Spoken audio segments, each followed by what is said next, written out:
Que bom estarmos juntos mais uma vez. Espero que esteja tudo bem com você. Eu sou André Pimenta e quero te convidar para uma viagem incrível pela imensidão do universo, com seus 93 bilhões de anos-luz de diâmetro e suas incontáveis galáxias. E também pela complexidade do cérebro humano, que usa mais de 80 bilhões de neurônios para produzir as maravilhas inerentes à mente humana. Vamos investigar juntos as semelhanças entre esses dois sistemas e tentar desvendar um grande enigma filosófico. Será que existe uma conexão entre nós, nosso cérebro e o cosmos? Essa questão está muito além de uma simples metáfora poética. Ela se tornou objeto de investigação científica e poderá revelar uma ligação que vai desafiar tudo que conhecemos até aqui. Eu quero começar com uma pergunta instigante. Será que as nossas redes neurais são um reflexo da trama das galáxias do universo? Pergunta doida, hein? As leis que governam o cosmos, as estrelas, os planetas, também regem o nosso ser? Agora segura essa. Será que nós estamos vivendo dentro da mente de alguém? Vamos atrás dessas respostas. Talvez a primeira dimensão que precisa ser examinada é a nossa atração por padrões. Você já reparou nisso? Desde o surgimento da consciência, da nossa linguagem, nós temos uma grande facilidade para perceber semelhanças, distinguir conjuntos e estabelecer arquétipos, modelos que se repetem e que podem ser diferenciados em meio ao caos. Foi assim que os primeiros humanos olharam para o céu e conseguiram reconhecer as constelações, o movimento dos corpos celestes, e do mesmo modo, eles perceberam que a Lua possui diversos ciclos e que a natureza se divide em estações. E à medida em que fomos evoluindo, a nossa capacidade de identificar padrões também mudou. Nós percebemos que essas repetições não eram simples coincidências, mas fenômenos regidos por leis e princípios muito bem estabelecidos. Dessa forma, além de reconhecer os padrões, poderíamos prevê-los, possibilitando que a natureza e a realidade à nossa volta fossem controlados por nós. As constelações, os corpos celestes, poderiam ser usados para nos guiar. As fases da Lua e as estações poderiam definir o melhor momento para plantar, colher e nos preparar para os momentos de escassez. Tudo parecia estar submetido a um regime que poderia ser naturalmente identificado por nós.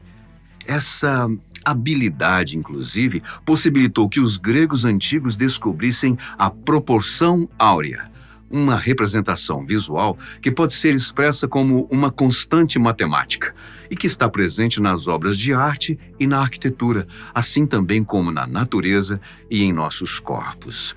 Bom, a partir disso, foi possível perceber que os padrões naturais não são estáticos. Ao contrário, são extremamente dinâmicos e estão presentes em todos os lugares. No crescimento das plantas, no curso dos rios, na formação das nuvens, no estabelecimento das galáxias. E isso também inclui os sistemas microscópicos, como as estruturas genéticas, a embriologia, o curioso mundo das partículas e da física quântica, enfim. Todas essas constatações revelam que aquilo que para nós é o mais interessante nos padrões, eles são autossimilares, o que significa que parecem ser iguais em qualquer escala. Quer nós estejamos olhando para uma folha ou para uma floresta inteira, uma gota d'água ou um rio, o nosso cérebro ou a vastidão do universo. Mas será que essa busca incessante por padrões é apenas uma ferramenta adaptada para a sobrevivência? Ou ela pode estar sugerindo que existe uma conexão mais profunda entre nós, seres humanos, e o cosmos? Agora, pense comigo. Será que essa capacidade pode ser um reflexo dos padrões observados no universo? Uma espécie de assinatura cósmica impressa em nosso ser? Foi para tentar responder questões como essas que o astrofísico Franco Vatsa, da Universidade de Bolonha, e o neurocirurgião Alberto Feletti da Universidade de Verona, dedicaram seus últimos anos realizando inúmeras pesquisas científicas. A dupla decidiu abordar o assunto por uma perspectiva quantitativa, metodológica, para chegar a resultados seguros que não fossem tão influenciados por questões pessoais ou metafísicas. Eles mergulharam seus estudos em modelos matemáticos, teorias astronômicas e tiveram acesso a equipamentos que usam tecnologia de ponta para realizar suas investigações. Os pesquisadores focaram sua atenção principalmente na relação entre a distribuição de matéria nas teias cósmicas e nas conexões entre os neurônios cerebrais. E os resultados foram surpreendentes. Vatsa e Feletti perceberam que o universo e o nosso cérebro têm muito mais em comum do que nós imaginávamos. Ambos são formados por uma rede, uma teia, que no cérebro são os neurônios e no universo as galáxias. Nos dois sistemas, a matéria, neurônios ou galáxias, representa apenas 30% de sua composição, enquanto os outros 70% são constituídos por uma matéria inerte, que em nosso caso é a água e no cosmos a energia escura. Além disso, os cientistas identificaram que essas redes, neurônios e galáxias, são organizadas de uma forma bem específica, usando nódulos e filamentos para se conectarem. E eu chamo a sua atenção aqui porque essa descoberta é muito mais significativa do que aparenta ser. Ela revela que tanto o nosso cérebro como o universo obedecem a um mesmo padrão, conhecido como distribuição de grau. Esse modelo representa uma relação matemática em que um pequeno número de nós faz várias conexões, tem vários links, enquanto a maioria deles faz apenas algumas conexões. Eles perceberam ainda que esse padrão existe em vários outros fenômenos naturais. Inclusive, já é usado artificialmente por nós na internet, sobretudo nas redes sociais, mostrando, mais uma vez, como somos naturalmente atraídos para esse tipo de arranjo. As implicações trazidas por essas evidências não têm precedentes. Elas sugerem claramente que o universo e o cérebro humano dividem uma mesma arquitetura, uma mesma forma de funcionamento e organização, e aponta que podemos estar diante de um tipo de estruturação universal que está muito além da nossa compreensão. Bom, pelo menos por enquanto. Isso porque esses resultados inferem que, se continuarmos a encontrar semelhanças no funcionamento desses dois sistemas, significa que, logo mais, poderemos criar novos modelos a partir da identificação de novos padrões, que serão aplicados nos estudos que buscam conhecer as profundezas do cosmos e de nós mesmos. Seria possível partir do pressuposto de que o que acontece em um, acontece no outro. A forma como este funciona demonstra como aquele também irá funcionar, e assim por diante. Fascinante, né? Imagine as possibilidades que isso nos proporcionaria. Aliás, nem precisamos ir tão longe. Os próprios pesquisadores já apontam como isso poderá ser usado no desenvolvimento de novas tecnologias, como a criação de redes neurais artificiais. E como poderemos aplicar em recursos que nós já possuímos, como a inteligência artificial, que a cada dia tem ganhado mais espaço em nossa realidade. Mas existem outras implicâncias que têm afugentado os pesquisadores, pelo menos por enquanto. Acontece que os resultados dos seus estudos têm sido usados fora da comunidade científica, para justificar teorias metafísicas sobre a possível existência de um criador cósmico, um ser poderoso que nós identificaríamos como Deus. Bom, eu não sei quais são as suas crenças, mas esses pesquisadores insistem que os seus estudos e os dados obtidos através deles devem ser interpretados segundo a perspectiva científica, já que foi assim que eles puderam ser revelados. Eu creio que eles não estejam descartando essa possibilidade, muito menos negando de forma definitiva, mas ressaltando que essas investigações ainda vão demandar muito trabalho. Assim, tirar conclusões precipitadas não seria a coisa mais responsável a se fazer, sobretudo porque estaríamos lidando com emoções, sentimentos e fé, que são dimensões humanas extremamente complexas e passionais. Bem, nós vamos continuar nos aprofundando nas possibilidades geradas por essas descobertas.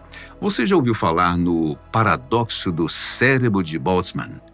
Trata-se de uma ideia criada pelo físico austríaco Ludwig Boltzmann, ainda no século XIX, e que foi baseada nos conceitos da mecânica estatística, dos estudos de probabilidade e flutuações aleatórias no mesmo sistema, e também no princípio da entropia. Eu sei que parece complicado, mas pode ficar tranquilo. Eu vou te explicar tudo de uma forma bem simples, ok? A questão é que o principal elemento é este relacionado à probabilidade, à estatística. Ele nada mais é do que um cálculo sobre as chances de um evento acontecer. Por exemplo, se eu jogo uma moeda para o alto, estatisticamente, ela tem 50% de chance de cair do lado da cara e 50% de chance de cair do lado da coroa, se ela não foi adulterada, é claro. Já a entropia é uma grandeza da termodinâmica, o ramo da física que estuda as causas e os efeitos das mudanças de temperatura nos sistemas, mas que é aplicada a vários outros conceitos, como nesse nosso caso. Isso porque a entropia é a medida do grau de desordem de um sistema e estabelece a seta do tempo, isto é, a irreversibilidade dos estados de um sistema físico. Isso explica por que o nosso universo está em constante expansão e por que não podemos voltar no tempo, pois todos os sistemas devem caminhar para um estado de desordem ou aleatoriedade. Outro exemplo, se jogarmos uma pilha de tijolos no chão, é muito mais provável que eles caiam de forma desorganizada do que com todas as peças empilhadas, né? Ainda que a estatística diga que exista uma chance para eles caírem organizados, ela é muito baixa e seriam necessárias inúmeras tentativas para conseguir esse feito.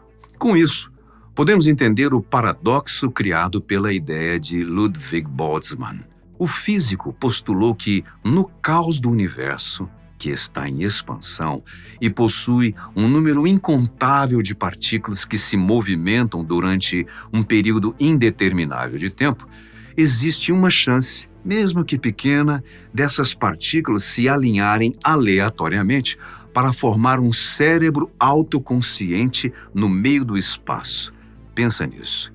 Esse cérebro poderia existir por um momento fugaz, mas seria capaz de ter pensamentos, memórias e até de perceber a realidade, mesmo que não tivesse um corpo ou um mundo para viver. Como eu disse, as chances são muito baixas, mas não é algo impossível para um universo com infinitas possibilidades. Aliás, é isso que produz o paradoxo. Com uma quantidade infinita de tempo e de matéria, a formação aleatória de um cérebro autoconsciente não é apenas possível, mas inevitável.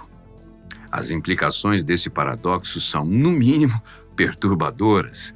Afinal, se a existência de algo tão complexo como um cérebro criado por geração espontânea é tão provável quanto a existência do próprio universo em si, o que isso diz sobre a nossa realidade? Será que as nossas percepções são frutos de ilusões? Quem pode garantir que nós mesmos, tudo o que sentimos e fazemos, e até mesmo esse vídeo, não são produzidos por um cérebro flutuando na imensidão do espaço? Difícil conceber, mas parece que estamos assumindo uma perspectiva metafísica dos fatos, mas não é bem isso. Essa questão gerou muitos debates entre filósofos e cientistas e reverberou numa discussão sobre a possibilidade do universo ser uma entidade consciente em si mesma. Na verdade, essa ideia não é exatamente inovadora. Ela já foi trabalhada exaustivamente por uma corrente filosófica chamada panpsiquismo. Essa visão defende que a consciência não é algo inerente ou exclusiva de nós, seres humanos. Ela seria um aspecto fundamental da realidade e estaria presente em diversas coisas ou lugares, como nos animais, na natureza e também no universo, por que não? Em um determinado momento, essas ideias acabaram migrando para uma perspectiva religiosa, especialmente em algumas tradições orientais, onde se tornaram bem mais conhecidas. Mas elas continuam existindo enquanto ramo filosófico autônomo e passaram a influenciar também o pensamento científico. Isso aconteceu especialmente depois do avanço das interpretações da teoria quântica. Alguns autores começaram a sugerir que a consciência desempenharia um papel fundamental no colapso da função de onda, que é um dos processos pelos quais um sistema quântico evolui, o que implicaria numa relação causal entre o observador e o objeto observado. Bom, em outras palavras, a consciência e os nossos pensamentos poderiam influenciar a realidade. E não para por aí.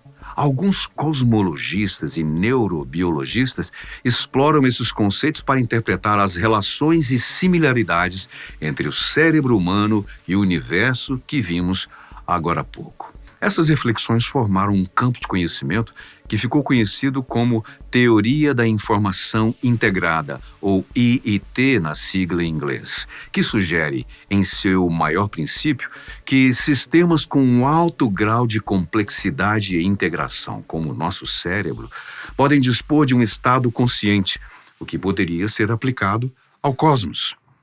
É importante ressaltar que essas inferências ainda estão no domínio da especulação e será preciso avançar nos estudos para chegar a qualquer conclusão que seja minimamente confiável. Mas é fascinante poder contemplar algo tão profundo e complexo tomando forma, não é verdade? É o que tem acontecido com a teoria da consciência proposta pelo neurocientista Donald Hoffman. Suas pesquisas buscam afirmar que a consciência não é apenas um subproduto de cálculos produzidos pelo nosso cérebro. Em vez disso, ela seria um aspecto fundamental da realidade, semelhante a uma dimensão como o espaço e o tempo. Ele também está se baseando nos princípios da física quântica e sugere que a consciência seria o produto de interações complexas entre as partículas do nosso cérebro, que são governadas por leis ou padrões que estão muito além da física tradicional, à qual estamos acostumados. Isso poderia implicar e atestar de forma empírica que a consciência não dependeria apenas do nosso cérebro ou do nosso corpo, mas ela estaria em outros lugares semelhantes, igualmente complexos e profundos, como é o caso do universo. Se isso realmente for constatado, com certeza irá mudar radicalmente a nossa relação com nós mesmos e com o mundo à nossa volta. Quem sabe assim, não nos tornaremos verdadeiramente conscientes e repensemos as nossas ações que têm influência sobre o outro e sobre o mundo à nossa volta. Muito obrigado por me acompanhar nessa viagem incrível. A gente se vê na próxima. Muito obrigado.